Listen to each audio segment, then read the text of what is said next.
Mesdames et messieurs, pour cette première phase du projet, nous avons acquis 15 trains, auxquels s'ajouteront bientôt 7 autres trains dans la deuxième phase qui nous ramènera à l'aéroport international Blaise Diagne.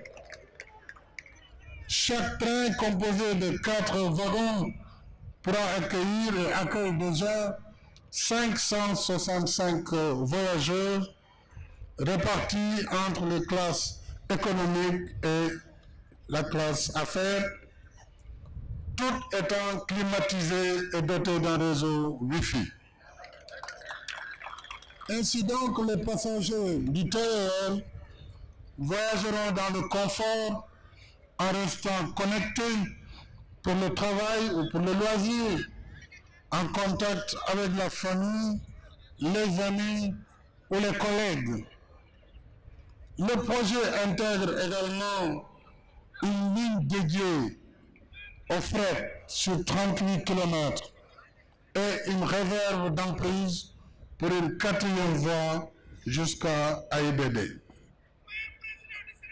En outre, dans un souci d'inclusion sociale, les trains seront facilement accessibles aux personnes à mobilité réduite. À terme donc, le TER contribuera à décongestionner Dakar et ses environs, à réduire considérablement les embouteillages et la pollution due au trafic routier, à valoriser les zones traversées, à créer de nouvelles activités génératrices de revenus dans les haltes et dans les gares, et à renforcer la vocation des pôles de développement comme Diamniadio, la zone économique de Diass, le nouvel aéroport international Blaise Diagne et toutes les localités traversées que sont outre Dakar, Colobane, Hann, Pikine, Mbao, Rufisque, Bargny, Diamniadio et bientôt AIBD. C'est une grande révolution qui s'opère sous nos yeux. Une révolution pour notre système de transport urbain et interurbain. En effet, le train express régional n'est pas seulement un moyen de transport rapide, plus que le parcours d'une station à une autre. Il nous projette à grande vitesse dans le temps de la modernité.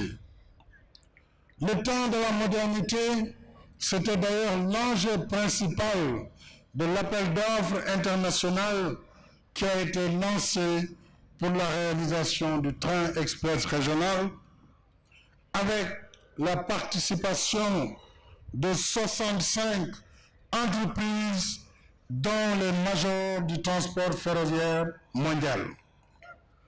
Je voudrais féliciter toutes les entreprises étrangères et sénégalaises finalement sélectionnées pour réaliser les travaux. Je dois vous dire que j'ai été très fier et même très ému lorsque j'ai vu le travail réalisé en 2 ans.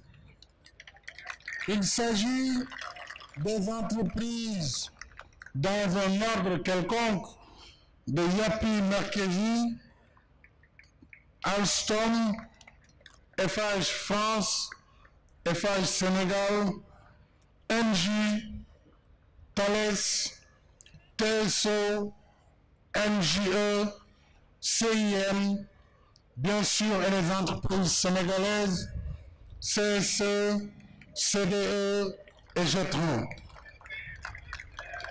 Vous avez réussi une grande prouesse. Tant ce projet est complexe dans sa conception, son montage financier et la coordination de son exécution par différentes entités mobilisant plus de 8500 personnes, dont des ingénieurs, agents techniques et ouvriers sénégalais. Je me réjouis particulièrement du transfert de technologie et de savoir-faire généré par le projet. C'est un grand défi que nous avons ensemble relevé grâce à la synergie inlassable de vos efforts et de vos intelligences. À toutes et à tous les dirigeants d'entreprises, cadres, agents techniques et ouvriers, je voudrais dire toute ma satisfaction pour la qualité du travail accompli dans le respect des délais impartis. Je félicite également les sociétés de conseil, notamment le bureau Veritas, bureau de contrôle, les sociétés CP, CS et Ingerop, ainsi que le cabinet juridique HFW, qui nous ont accompagnés dans l'exécution du projet sous la supervision de l'APIX,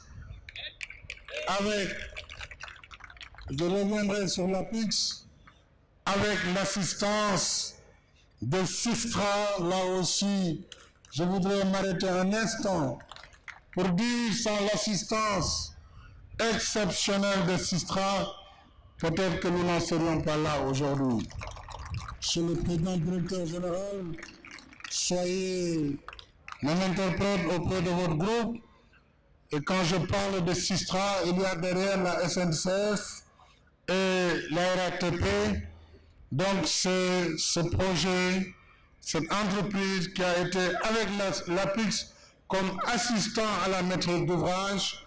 Et donc bravo pour tout ce qui a été fait. Mais, mes chers amis, ce projet, financé à hauteur de 656 milliards de francs CFA, n'aurait pu voir le jour sans l'appui de 3 partenaires majeurs que je voudrais citer. La Banque africaine de développement avec 120 milliards de francs CFA. La Banque islamique de développement avec 197 milliards de francs CFA. La France, à travers l'AFD, le Trésor français, pour 196,5 milliards de francs CFA. L'État du Sénégal pour des fonds de contrepartie pour 142,5 milliards de francs CFA, ce qui vous donne 656 milliards qui représentent le financement global de cette première partie du TER de Dakar à Diamniadio. Je voudrais également remercier la BPI qui a travaillé comme partenaire. Et je renouvelle à tous ces fidèles partenaires que je viens de citer l'expression de notre gratitude pour leur soutien constant dans bien d'autres domaines. Et nous avons ici l'ensemble de la communauté des partenaires du Sénégal que je voudrais également féliciter et remercier. Je voudrais dire qu'avec l'exécution du projet, nous avons eu 14 465 personnes physiques et personnes morales qui ont été impactées. C'est énorme. 14 465 personnes. Et comme partout d'ailleurs dans le monde, les grands travaux occasionnent aussi des désagréments à des populations habituées depuis des années à leur habitat, à leur voisinage et à leur environnement. Ces désagréments ne sont pas réparables, c'est clair.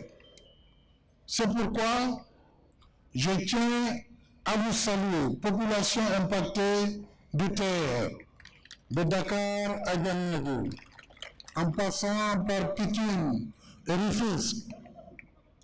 Et c'est pourquoi, mes chers compatriotes, impactés par les travaux du terre, je vous remercie pour cet esprit citoyen